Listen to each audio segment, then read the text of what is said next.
Under the moonlight that filtered through the ancient treetops of the Veril forest, the Elven Knight Erender patrolled silently, guided only by the whisper of the leaves that revealed omens. Nothing about him betrayed emotion. His face was a mask of discipline, his steps the precision of centuries of training. Then he heard the impossible sound, a human song echoing among sacred trees that should never shelter mortals.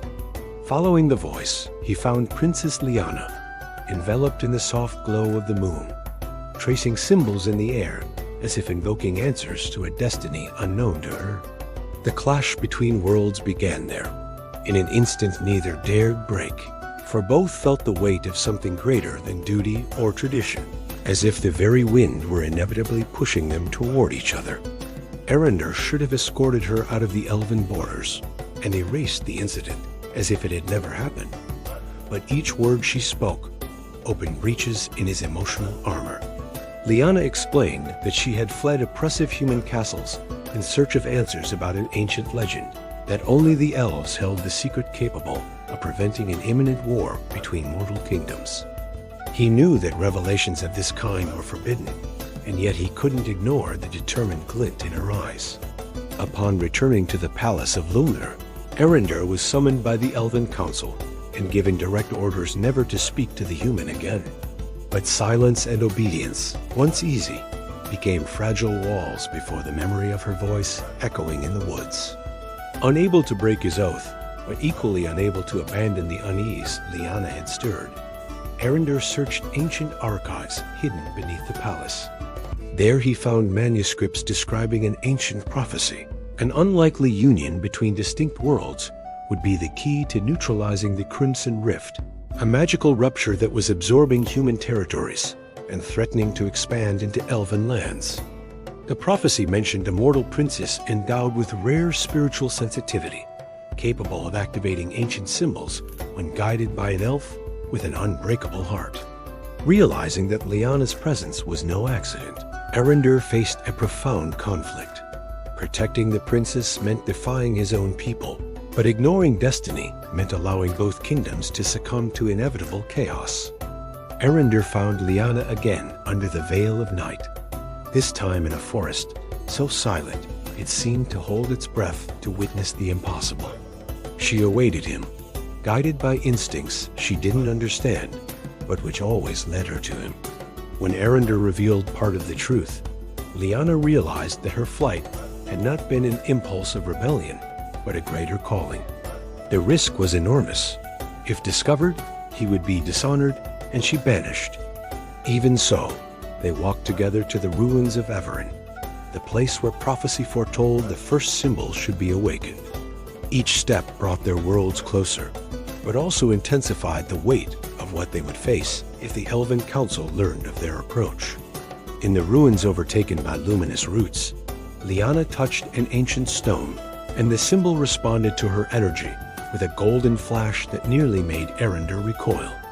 The glow formed a pulsating circle that seemed to acknowledge her presence, and each pulse echoed like the beating of an ancestral heart, awakening from centuries of slumber.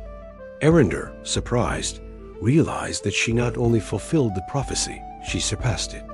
With the symbol activated, visions began to emerge.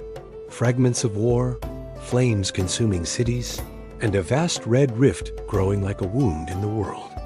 When the glow subsided, both were breathless, bound not by words, but by an inescapable truth. The fate of two worlds now rested in their joined hands. The activation of the symbol broke magical seals that alerted the Elven Council. In seconds, messengers tracked the energy and discovered that Erender had violated the orders. Declared a traitor, he was targeted and hunted by the very knights he once led.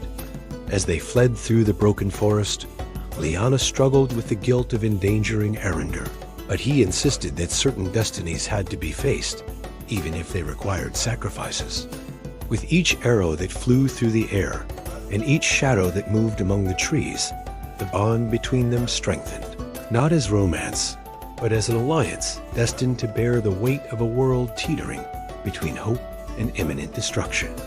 Taking refuge in ancient caves of blue crystal, they located the second symbol, hidden within a natural mirror sculpted by magic. When Lyanna placed her hand on the crystal, the mirror reflected not her image, but countless versions of herself facing possible futures. Erendur saw his own versions, some falling in battle, others leading armies. The symbol then projected outward as a serpent of light that enveloped them and etched a mark on each of their wrists. This mark connected their energies, becoming an unbreakable link. If one fell, the other would crumble as well. The prophecy was clear now.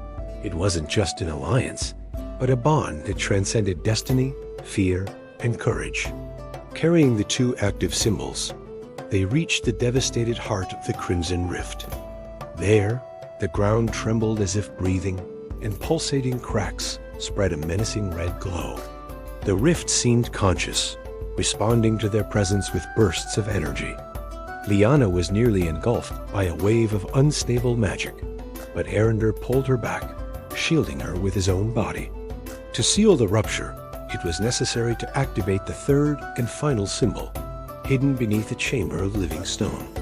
However, upon attempting to reach it, the rift took physical form of a creature, emerging from the very dimensional tier, shaped by pain and chaos, ready to prevent the prophecy from being fulfilled. The battle against the creature was brutal. Erendur, even wounded, cleared a path for Lyanna to reach the final symbol. He fought with an ancient determination, as if centuries of training converged in that instant. Lyanna, trembling, activated the third seal, releasing a torrent of golden energy that connected to the marks on her wrists. The light expanded, pushing the creature into the rift, but the process demanded a price. Someone needed to remain as a catalyst for the energy, trapped between worlds until balance was restored. Erendur stepped forward, ready to accept the responsibility, but Lyanna held his hand, knowing that this decision would change everything forever. Lyanna understood that the prophecy never spoke of loss, but of uniting forces. Together, hand in hand, they accepted the role of catalysts, channeling the combined energy that sealed the Crimson Rift in a roar that echoed across the continent. When the light finally dissipated, the two collapsed among the stones and were found by elves and humans who had followed the magical signs. No kingdoms destroyed, no destinies broken, just two figures who became a bridge between previously separated civilizations. Erendur and Lyanna awoke days later, alive, forever linked by marks that shone as a reminder of what they had overcome. And so was born the first true alliance between humans and elves, built not on romance, but on courage that transcends worlds.